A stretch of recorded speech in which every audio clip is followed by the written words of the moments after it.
Hi, ഇന്നത്തെ നമ്മുടെ video പരിപ്പ് കറിയാണ് കേട്ടോ. ഇത് സാധാരണ പരിപ്പ് കറിയല്ല, നമ്മൾ ചെറുപയർ പരിപ്പ് വെച്ചിട്ടാണ് കറി ഉണ്ടാക്കുന്നത്. സാധാരണ നമ്മൾ തോരപ്പരിപ്പ് വെച്ചിട്ടൊക്കെയല്ലേ കറി ഉണ്ടാക്കുക.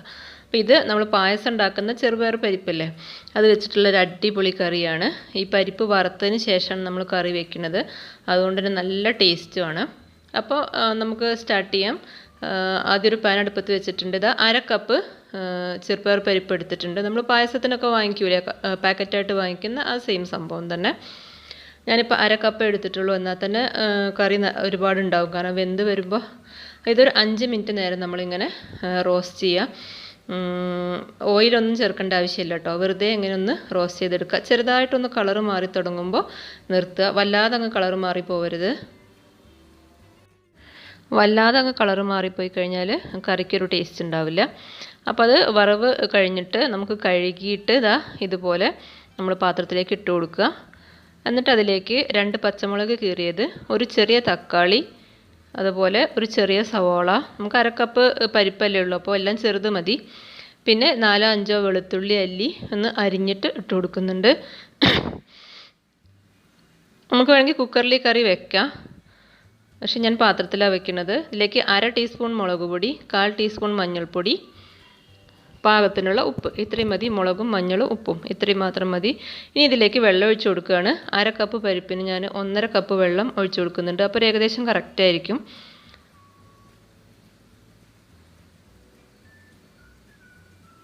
പരിപ്പ് വല്ലാതെ കളറ് മാറാതെ പ്രത്യേകം ശ്രദ്ധിക്കണം. എന്നാൽ ചെറുതായിട്ടൊന്ന് കളറ് മാറി വരും വേണം. ആ ഒരു പരുവത്തിൽ വേണം നമ്മൾ വറവ് നിർത്താൻ. ഇനി അടച്ച് വെച്ച് വേവിക്കുക. അപ്പോൾ ഞാനൊരു ഏകദേശം ഒരു 15 മിനിറ്റ് വേണ്ടി വരും. തിളച്ച് കഴിഞ്ഞാൽ ലോ ഫ്ലെയിമിലിട്ടിട്ട് ഒരു 15 മിനിറ്റ് വേണ്ടി വരും. ഞാനൊരു 10 മിനിറ്റൊക്കെ ആയപ്പോൾ അങ്ങനെ തുറന്ന് നോക്കി. അപ്പോൾ പരിപ്പ് ഏകദേശമൊക്കെ വെന്തിട്ടുണ്ട്. വല്ലാതെ വെന്ത് കുഴയാൻ പാടില്ല. നമ്മളിങ്ങനെ കടിക്കുന്ന പരുവത്തിലായിരിക്കരുത്. അപ്പോൾ നമ്മൾ ഈ തവി വെച്ചിട്ടോ എന്തുകൊണ്ടെങ്കിലും ഇതുപോലെ ഒന്ന് പ്രസ് ചെയ്ത് കൊടുക്കുക. അപ്പോൾ ഒന്നങ്ങ് ഉടഞ്ഞോളും. കുക്കറിലാകുമ്പോൾ ചിലപ്പോൾ നമ്മൾ ഒരൊറ്റ വിസിലിന് തന്നെ വേവും, പക്ഷെ ചിലപ്പോൾ ചില സമയത്ത് അത് വല്ലാതെ അങ്ങ് വെന്ത് പോവും. അപ്പോൾ അതുകൊണ്ടാണ് ഞാനിങ്ങനെ ഇതുപോലൊരു പാത്രത്തിലാക്കിയത്. വറക്കാതെ വെക്കണേക്കാളും കൂടുതൽ ഇത് വേവാൻ ഇത്തിരി ടൈം എടുക്കും കേട്ടോ. ഞാനിപ്പോൾ ഒരു തണ്ട് കറിവേപ്പിൻ്റെലയും കൂടി ഇട്ട് കൊടുത്തിട്ടുണ്ട്. അത് ആ തക്കാളിയൊക്കെ ഇട്ട സമയത്ത് തന്നെ ഇട്ടാൽ മതി. ഞാനത് വിട്ടുപോയതായിരുന്നു, അതുകൊണ്ടാണ് ഈ സമയത്ത് ഇട്ടത്. വീണ്ടും ഒരു 5 മിനിറ്റും കൂടി തിളച്ചതിന് ശേഷം ഞാനത് തുറന്നിട്ടുണ്ട്. അപ്പോൾ പരിപ്പൊക്കെ നന്നായി വെന്തിട്ടുണ്ട്, എന്നാൽ ഉടഞ്ഞങ്ങ് പേസ്റ്റ് രൂപത്തിൽ അങ്ങ് ആയി പോയിട്ടുമില്ല. അപ്പോൾ ഈ പരുവത്തിൽ വേണം നമുക്ക് കിട്ടാൻ. തവി വെച്ചിട്ട് നന്നായിട്ട് ഉടച്ചെടുക്കുക. ഇനി ഇപ്പോൾ കറി റെഡി ആയിട്ടുണ്ട്. ഇനി നമുക്ക് ഒന്ന് വറവിട്ടെടുക്കുക എന്നുള്ളതാണ്. പാൻ വെച്ചിട്ടുണ്ട്, വെളിച്ചെണ്ണ ഒഴിച്ചു, അതിലേക്ക് കടുക് ഇട്ട് കൊടുക്കുക. കടുക് പൊട്ടി വരുമ്പോൾ 3-4 അല്ലി വെളുത്തുള്ളി വീണ്ടും ഇട്ട് കൊടുക്കുക. അതുപോലെ 2-3 അല്ലി ചുവന്നുള്ളി ചതച്ചത് ഇട്ട് കൊടുക്കുക. ചുവന്നുള്ളിയും വെളുത്തുള്ളിയും ചതച്ചതാണ് കേട്ടോ. അപ്പോൾ വെളുത്തുള്ളി കൂടുതൽ ചേർക്കുന്നതെന്ന് വെച്ചാൽ ഗ്യാസിൻ്റെ പ്രശ്നമൊക്കെ ഉള്ളവർക്ക് വെളുത്തുള്ളി കൂടുതൽ ഇടുന്നത് നല്ലതാണ്. അതുകൊണ്ടാണ്, പരിപ്പാണല്ലോ, അപ്പോൾ ഉള്ളി കൂടുതലിട്ടത്.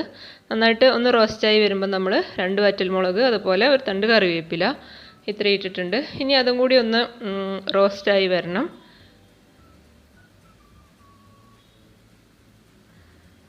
അപ്പോൾ എല്ലാം ഒന്ന് വെളുത്തുള്ളിയൊക്കെ കാണാൻ നിങ്ങൾക്ക് നന്നായിട്ടൊന്ന് കളറൊക്കെ മാറി വന്നിട്ടുണ്ട്. ഇനി അത് കറിയിലേക്ക് ഒഴിച്ചു കൊടുക്കുക.